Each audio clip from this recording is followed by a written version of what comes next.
네, 블루캠프 오늘은 고민정 더불어민주당 최고위원과 함께합니다. 어서 오세요. 네, 안녕하세요. 오랜만에 모셨네요. 네, 오랜만이네요, 진짜. 네. 근데 그 국감장에서는 이제 MBC에 대한 이야기들도 이제 많이 오고 갔는데요. 뭐 KBS도 그렇고. 근데 여당의 이제 박성중 간사가 늘 하는 얘기가 패널들이 너무 편파적이다. 너무 야당 측 인사들만 많이 부른다. 그래가지고 저희가 그러면은 자료를 갖고 와라.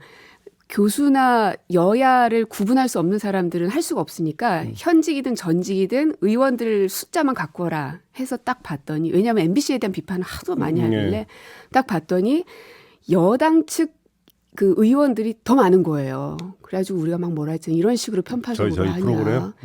MBC가 전반적으로. 그래요? 그렇더라고요. 예. 그러니까 그동안 안 불러줬다는 섭섭함의 표시니까 혹시 그런 건 아닐 거라고 생각을 하고요. 방송 이야기 나왔으니까 그럼 이거부터 좀 여쭤볼게요. 지금 당 언론자유대책특위 또 위원장도 맡고 계시잖아요. 네. 친정인 KBS가 지금 돌아가고 있는 사정을 보면서 어떤 심경이십니까? 솔직히 터널 안에 갇혀버린 것 같은. 그래요? 네. 공기도 없고 빛도 없고 터널이 순간 탁 막혀버린 것 같은 심정이었습니다. 숨이 막힐 지경. 네. 왜냐하면 그 이명박 박근혜 시절에 뭐 KBS가 정말 오랜 기간 파업도 하고 참 다사다난했었는데 그때도 이 정도는 아니었거든요. 예를 들어서 9시 뉴스 앵커가 통보도 받지 못하고 마지막 인사도 못하고 끝나는 경우는 전 태어나 처음 봤고. 네네. 그 어목했다던 우리 그냥 언론인들 제가 입장에서는 이명박 박근혜 시절 파업도 하고 그랬던 입장에선 상상할 수 없었던 일들이 벌어지고 있다면서 분개했었는데 지금은 그때보다 훨씬 업그레이드돼서 벌어지고 있고 더 라이브 같은 경우도 그냥 편성을 없애버리는 이런 일이 어떻게 있을 수가 있습니까?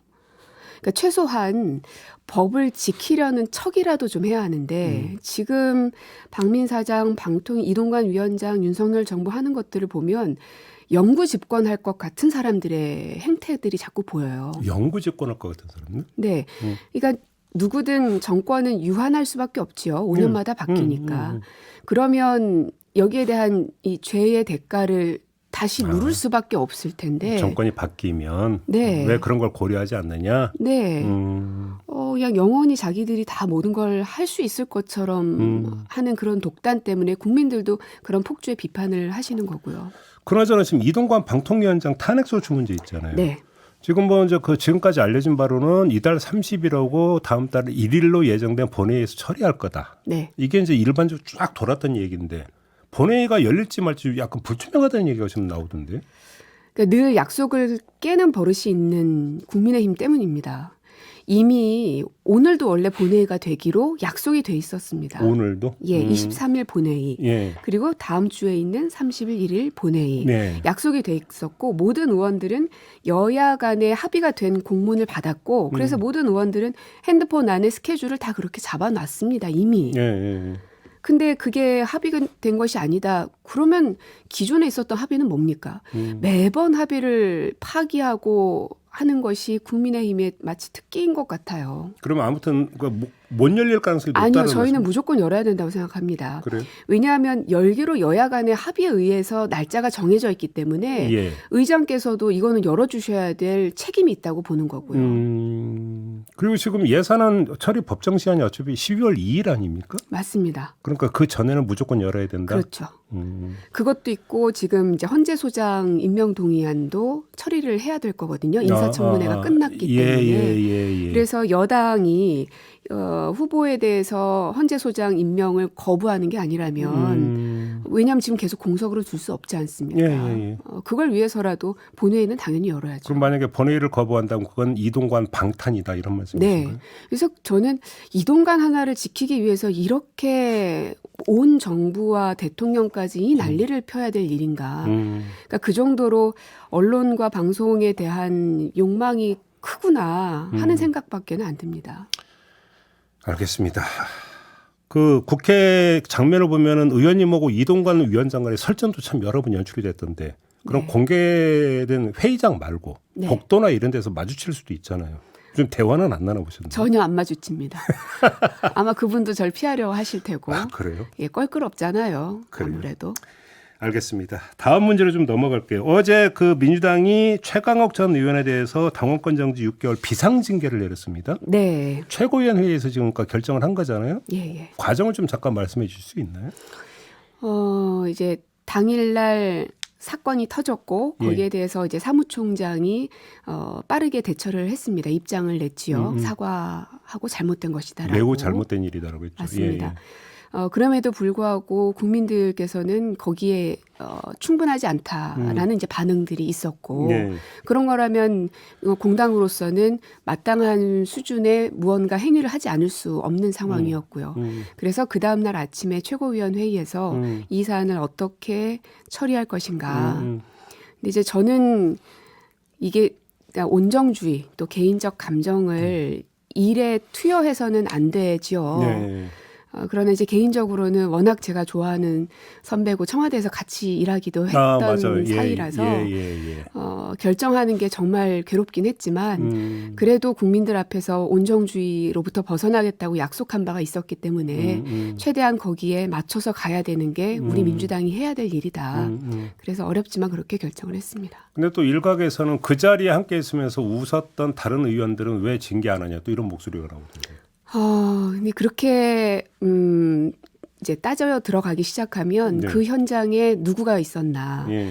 그리고 그 현장에 있었던 당원들은 그러면 어떻게 할 것이냐. 왜냐하면 최강욱 의원에 대해서는 당원권에 대한 정지 징계를 내린 거기 때문에 네. 현장에 같이 있었던 사람들을 계속해서 무언가 징계를 해나가기 시작하면 어디까지가 그러면 징계의 범주 안에 들어와 있느냐가 계속 또 꼬리를 물게 되는 것이라서요. 예. 일단 당사자에 대해서는 저희가 징계를 하는 것으로 결론을 내린 겁니다. 하나만 더. 그러니까 그 여성위원회에서 어제 입장 내놨잖아요. 네. 뒷부관이냐 또 이런 주장도 있던데.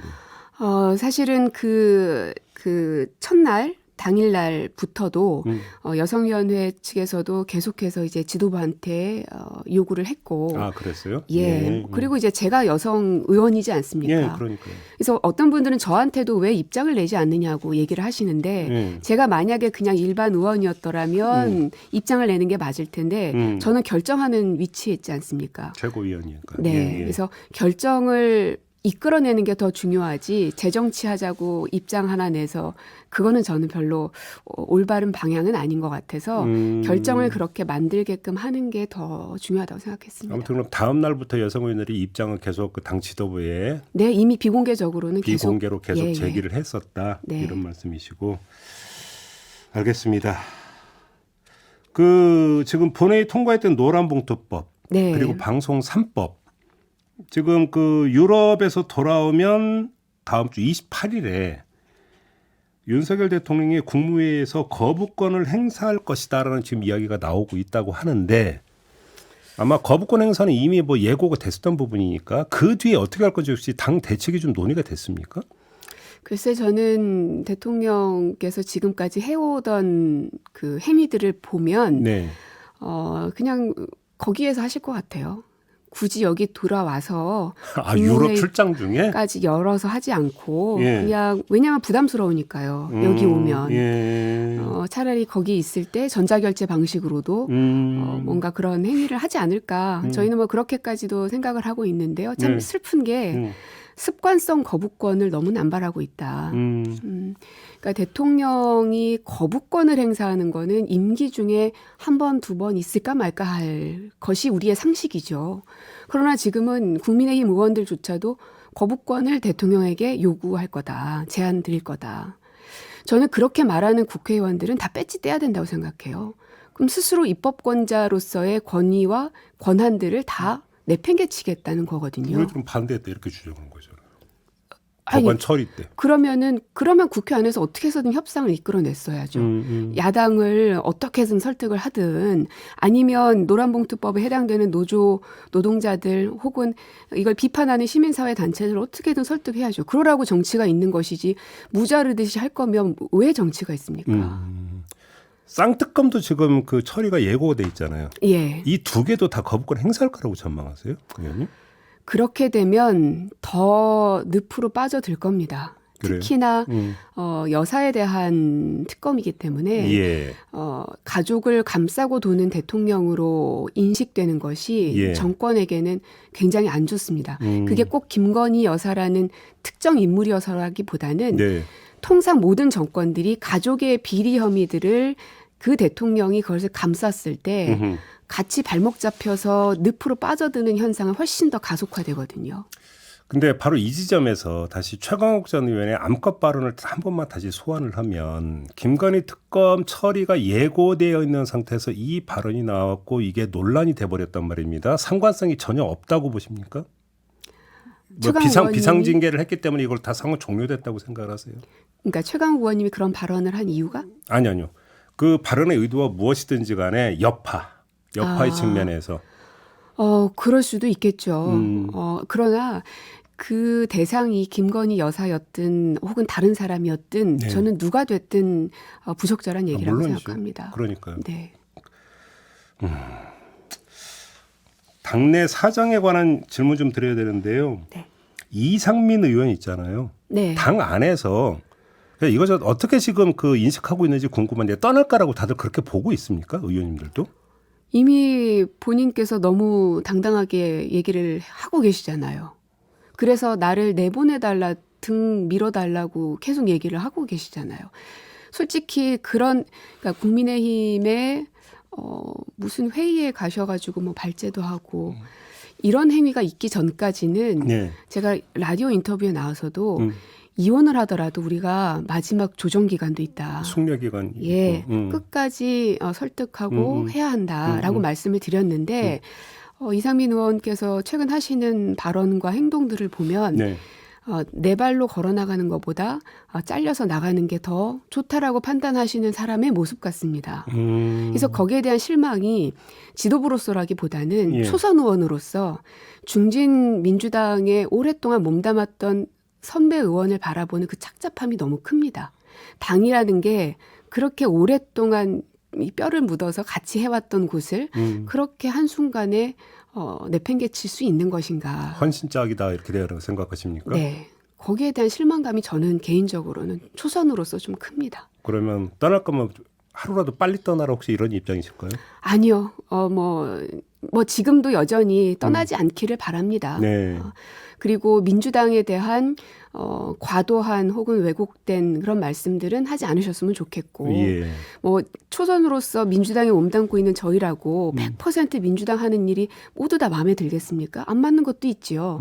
하지만 같은 동지로서 조금 어려운 것도 감싸면서 같이 지금까지 걸어가는 게 정치라고 생각하고 몸담아 왔는데 중진 의원이시라면 훨씬 더 아름다운 결말을 내실 수 있는 방안을 고민해 주셨으면 했는데 최근에 보이는 행동들은 글쎄 거기에는 별로 부합하는 건 아닌 것 같습니다. 별로 끝이 아름답지 않다 이렇게 평가하시는 그렇게 거예요. 보여집니다. 지금은. 그러면 그 원칙과 상식 멤버 네 분 의원이 있지 않습니까? 네. 이분들은 뭐 또 12월 예고를 하는데 어떤 선택을 할 거라고 그렇게 전망하십니까? 저는 그분들은 쉽사리 이게 당을 버리거나 혹은 국민의힘으로 가겠다. 저는 그러지 않을 거라고 생각합니다. 국민의힘으로는 거의 99%. 국민의힘은 안 간다 하더라도 당을 떠날 가능성은? 뭐 그런 가능성을 열어두고 계시는 것 같아요. 발언들을 보면. 예. 그러나 충분히 저희는 같이 갈 수 있는 공감대, 그러니까 교집합 부분이 많이 있기 때문에 뭐 지도부로서는 당연히 노력해야 되는 것이고요. 네. 같이 갈 수 있도록. 예. 그래서 그분들께서 하시는 행보들이 어젠가 보니까 그 청년 주택 그 관련해서 1인 시위 하시는 분한테 찾아가서 뭐 고충도 듣고 그런 일정을 하셨던데 그런 정책적인 새로운 대안들을 제시하는 건 저는 당에게도 굉장히 긍정적이라고 생각합니다. 때로는 지도부가 결정한 정책적 방향과 다르더라도 그게 바로 민주주의고 그게 민주당이니까요. 그러나 이재명만을 보고 메시지를 내시면 오히려 그거는 자충수가 될 거라고 생각을 해서 앞으로의 행보가 사실은 더 중요할 것 같아요. 조국 전 장관 있잖아요. 네. 조국 신당 이야기가 나왔을 때 내지 뭐 조국 전 장관의 출마 이야기가 나왔을 때 의원님께서 외연 확장을 위한 카드가 될 수가 있다 이렇게 평가를 하신 적이 있어요. 네, 그 생각은 지금도 마찬가지십니까? 그럴 수도 있다는 생각이 드는 건데 예. 이제 조국 수석께서 다 이제 민주당원이 아닌 걸로 저는 알고 있거든요. 네. 그래서 뭐 민주당원이 아닌 분에게 이래라 저래라 할 수는 없는 노릇이어서 그렇게 되나요? 일단은 그렇잖아요. 네, 논리가 일단은 그렇고 그러면 그분께서 뭐 신당을 만들지 아니면 어딘가에서 지역구로 출마를 할지 비례를 할지 아직 아무런 것도 정해져 있지 않기 때문에 예. 이게 마이너스로만 생각할 것이 아니라 플러스 요인은 뭐가 있을지를 고민해야 되는 게 저는 당연한 제 역할이라고 생각합니다. 그럼 마지막 질문을 이걸로 드릴게요. 그러니까 그 문제와 직접적으로 연결이 된 게 선거제잖아요. 예. 지금 일설에 지금 그 당 입장 아직 오늘 의총에서 논의가 된다고 논의가 하죠. 될 것 같습니다. 근데 혹시 최고위원 단위에서 네. 어떤 썰이 돌기 때문에 제가 여쭤보냐면 내심 지도부나 이재명 대표는 병리평으로 돌아가는 걸 생각을 하고 있다는 썰이 돌고 있거든요. 혹시 최고위원 단위에서 그런 얘기 나눠본 적 없습니까? 여기에 대해서 좀 논의를 했던 게 벌써 한참 전이에요. 근데 이제 저만 해도 초기의 마음과 중간의 마음과 지금의 마음이 계속 달라지거든요. 그래요? 왜냐하면 정치가 결국 생물이니까 네네. 상황에 따라서 지금은 어떠신데요? 저는 돌아가는 건 안 되는 것 같습니다. 병리평은 안 된다. 네. 그러니까 물론 병립으로 가야 하는 거는 이제 실리적 이유 때문에 그런 거거든요. 현실적 이유 때문에. 그러나 민주당은 늘 명분을 중요시하는 정당이었기 때문에 네. 특히나 이 정치 선거에 관련해서는 그 원칙을 아프더라도 지켜야 한다고 생각합니다. 알겠습니다. 오늘 말씀 여기까지 들어야 될 것 같네요. 고맙습니다. 네, 고맙습니다. 고민정 민주당 최고위원과 함께했습니다.